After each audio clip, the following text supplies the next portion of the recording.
Hey, it's Laura with Following the Paper Trail, and I have something a little bit different than my usual to show you, yet in reality, it's really not that different.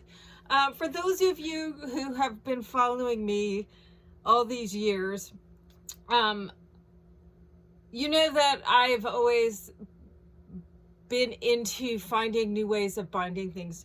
As I noted, those of you who've been around for a while know that since 2009, when I started in paper, I've been doing mainly 3D projects and mini scrapbook photo albums.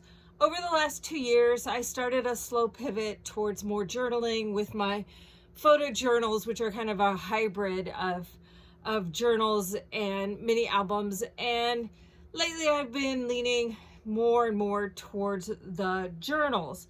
So what I've come up with here is a way of binding the journals that takes some of the old and combines it with some of my new to make a very functioning working journal for me, and hopefully for you as well, as I have with all of my over 50 ways of bindings from over the years that I've shown people.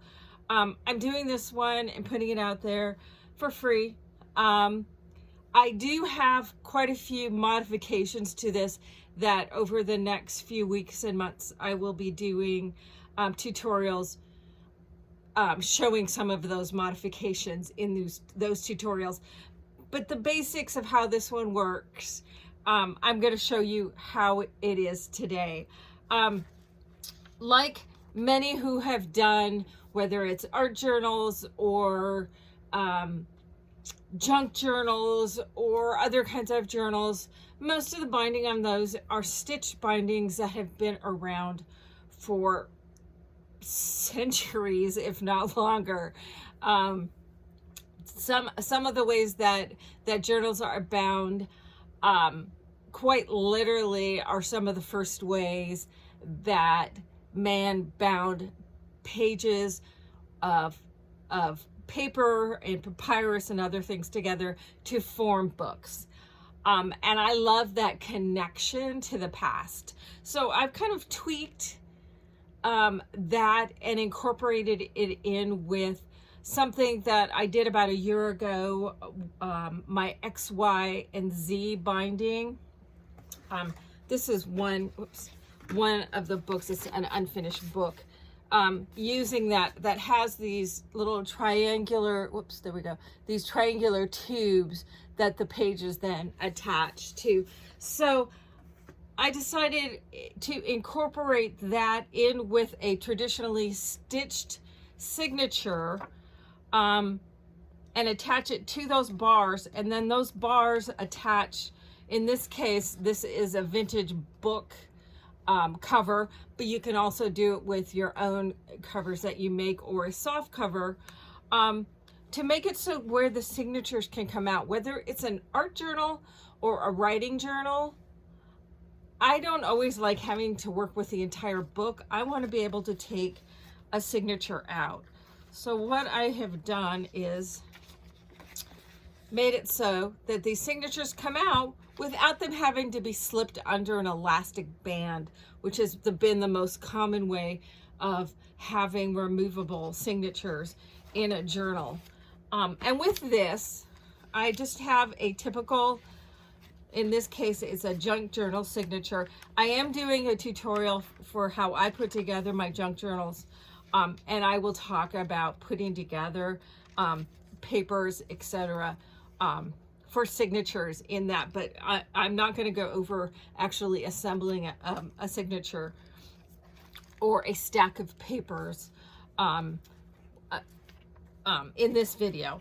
But what I've done with this is a traditional stitch method with a signature that is then attached to a triangular tube, and then I've threaded a ribbon. You can thread a cord, all sorts of things that you can thread through there, and then that attaches to the spine. You can attach it permanently if you want, but by being able to tie it in and out, it makes it removable. And so it's then affixed in there. Let's see, where's the next signature? And the next one's in there. This one's in process, so it's got some loose pages in it. And so I've been able to fit 4 into this small book. I've been able to fit 4 signatures in there. I've also done it, again, this is with a book. I've also done it in a recent project where I've created my own cover, and then the signatures. These are tall, skinny ones. Oh, I've got that knotted, so I'm not gonna take this one out necessarily. But you can see it's loose, just like it was with that one. So that these signatures, which are quite chunky little monkeys, can fit in there. Now with these, I have a gap in between my binding bars, as I call them. And so I'll talk to you in a moment about how to keep those from slip sliding around. But this is with a cover that I made myself out of chipboard. And this one was done with a book. Either way works just fine. So let me kind of walk you through the process. You're first going to start out with putting together a stack of papers, whether it's book papers, specialty papers, watercolor papers, mixed media papers, whatever kind of papers, envelopes, etc. that you want to make your signature stack folded in the middle. Excuse me. The next step you will be doing is punching, let me see if you can see this better on this side, punching your holes for doing your stitching. Now on this one, I've used the We Are Memory Keepers nifty little tool for punching these. You can also, I've taken some just fun foam, cut up 2 pieces, 9x12 pieces in half, glued them all together, and made a thick pad so that when I'm using a tool to punch through my papers, it punches into this foam. Either way works. With this one, you need to mark and measure, which I know some people are allergic to measuring, so that's where this nifty tool comes in handy, to where you can just set your papers down in the center, and the holes are all marked. I do recommend you mark your center on that.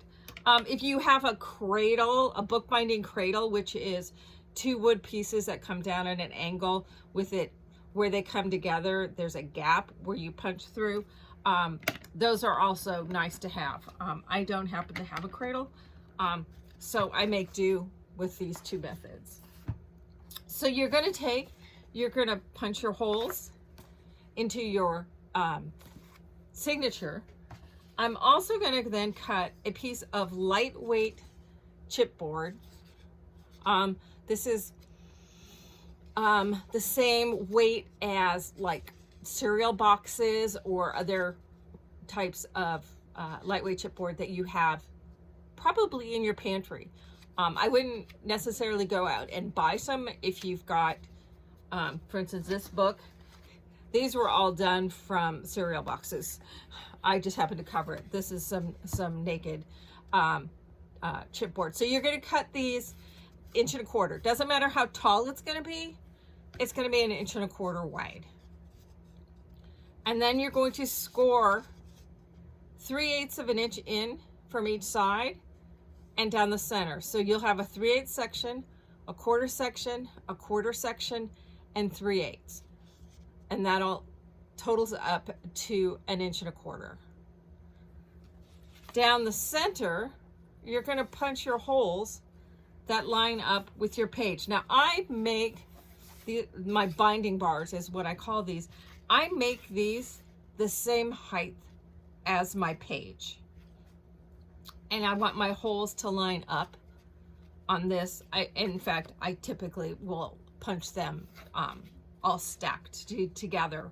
But if in some cases without a cradle to where everybody all comes together, sometimes things can get shifted around when you've got big pages and then this little strip. So whichever, once you've tried it, whichever works best for you, whether it's stacking them together or doing them separate, either way works.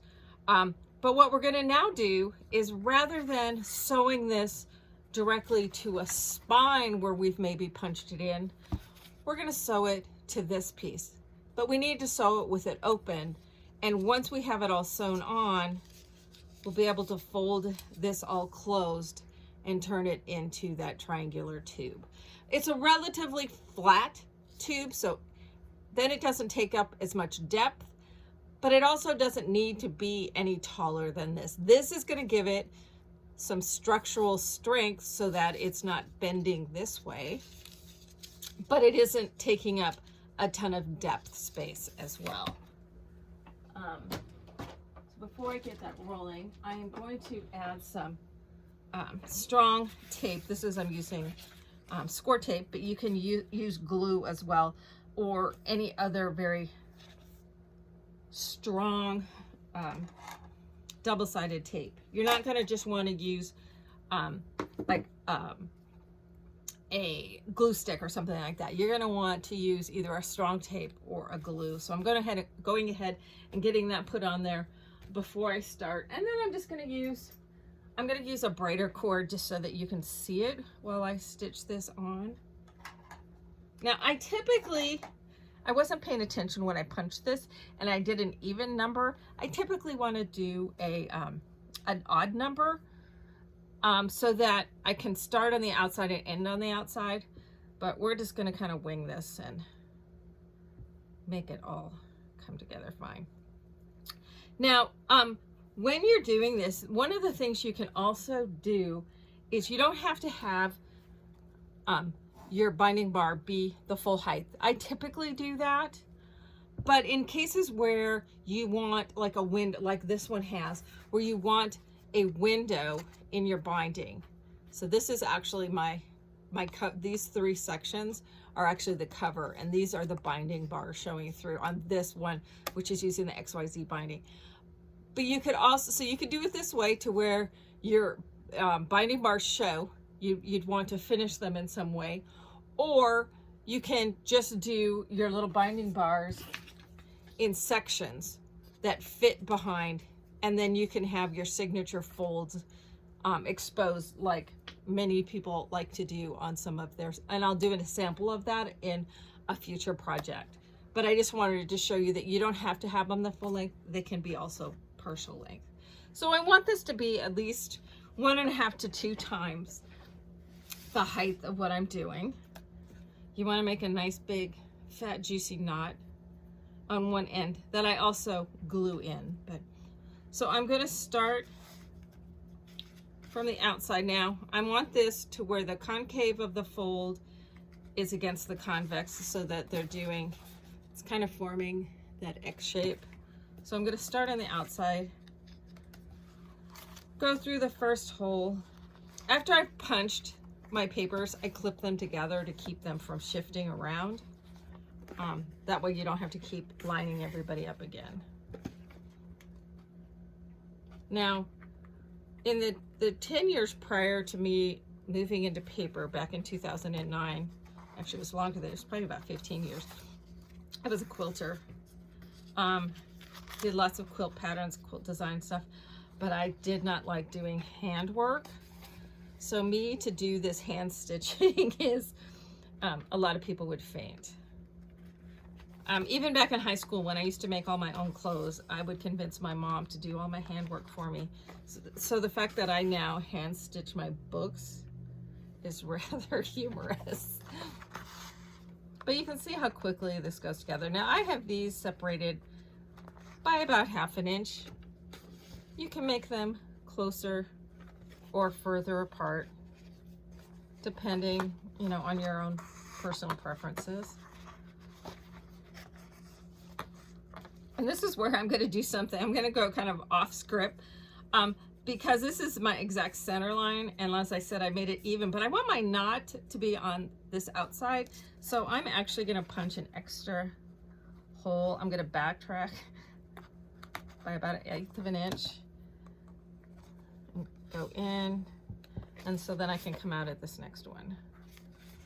So it's not really changing anything, except adding a little extra stitch in there, but it allows my knot to be where I want it to be. Because I should have done an odd number rather than an even, or an even number rather than an odd. Let's see, 1, 2, 3, 4, 5, 6, 7, 8, 9, 10, 11, 12, 13, 14, 15. Yeah, I needed an even number, not an odd number. That's what it is.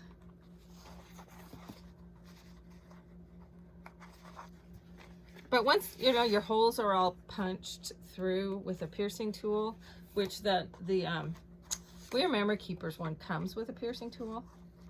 I happen to already have one, which is what I use. But I do like it to come out so that my knot isn't hidden inside the tube. So I'm putting my needle into the loop, wrapping it around a couple times, and then pulling it tight. You can take your piercing tool, put it in, this is for my beading days, pull it tight around that, and that holds it in there tight. So then I can snip this off.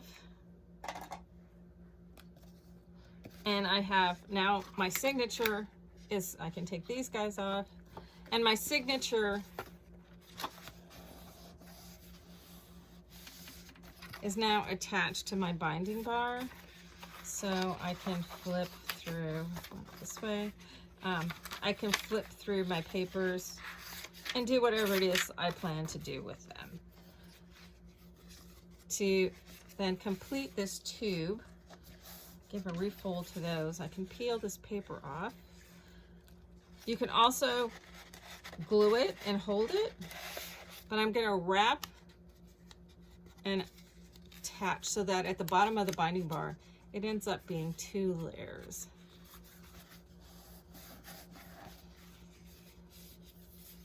So you can see now it is a flat triangle. This is the bottom, which if you want to permanently attach your signatures, you can permanently attach this to the spine of your book cover, whether it's a vintage book or your own cover. And then they don't show and you don't have things like ties and stuff on the outside. It's a personal preference. But if I do want to put a ribbon in there, I'll need a piece of ribbon. Let me grab some real quick. Should have grabbed some. And then I have a length of just inexpensive wire. And I made this one extra tall because I used it on my last project. That you're going to just fold in half. So you're going to have a loop at one end. So you're going to then, now before I close this up, I would typically at each end where those knots were, I would put a dab of glue on each of those knots, just as the insurance policy that it stays glued. But since this is just a demo piece, I'm not going to worry about it. But I'm going to take that folded end and slip it down through, take my piece of ribbon, feed a couple inches through the loop, and then pull it out. So then I can adjust the length as I want to, but then I can attach this inside the spine of my book and tie it into place like I did with these, also as I did with this one, to where they're tied. Now with this one, because they're so spread out, I didn't want them to be able to slip slide around. So what I did, and I'm not sure if this is really going to show very well on camera, but I will try. Where I wanted the placement of these three, because I knew there was 3, so I wanted them equally spread out. So the distance here is half the distance between the pages. So that's how I came up with the width of my spine. But what I did at each of these spots where this is, where I want these to be placed, I just took my crocodile punch and I punched a little half circle in the chipboard at both ends, and that made a little notch for the ribbon to feed into. So then it won't slip. It'll stay setting down in that notch. And so then though they're not permanently attached, these signatures are not going to move around, and they can be removable, whether you want to, for instance, with this one, if you want to turn this into an art journal and you want to do your art on these pages, I can take this one signature out. I can even pull this out if I want to, so I don't get stuff on it, and put it back in. Or if you are making a writing journal and you don't like to have to write inside a big book, you just want to be able to write inside of this. Easy to travel with just a single signature if you want to do that. There's all sorts of things. I have oodles and gobs of ideas that I'm going to be showing you over the coming weeks and months of making these removable signatures in combination with some other things for making unique journals. But I did want to show you this really simple, basic way of making a binding that can be either permanent or removable inside your own covers or inside of a vintage book cover. I think it's a fun way to combine both the traditional of stitching my binding in with something a little different. Now, on this binding, as I did on these signatures, real quick, is you can also cover your binding bar. You can use a washi tape. Here I use some fabric. You can use a washi tape, or you can just finish them with paint or ink, as I did on this one. With this one, I just inked my bars, but you could paint them, you could washi tape them, you could use your own painted paper, you could use commercially printed papers. There's any number of things that before you input your page signature in, you can cover this. For instance, let me just show with a little strip of washi tape. I'm not going to cover the whole thing, but I'll just cover a short little strip. So, you know, this is like what, 1/2 inch, 5/8 inch washi tape. So I can just take, I would add some glue because washi tape doesn't stay stuck real well. So I can wrap it on one side and wrap it to the bottom, wrap it on the other side and wrap to the bottom. And so that covers over that chipboard, or if it's a cereal box, it covers over the cereal box printing if you didn't put it on the inside. But super fun way of binding a journal, a little bit different, a whole lot more versatile than having it permanently sewn in. So hopefully you enjoy using this method.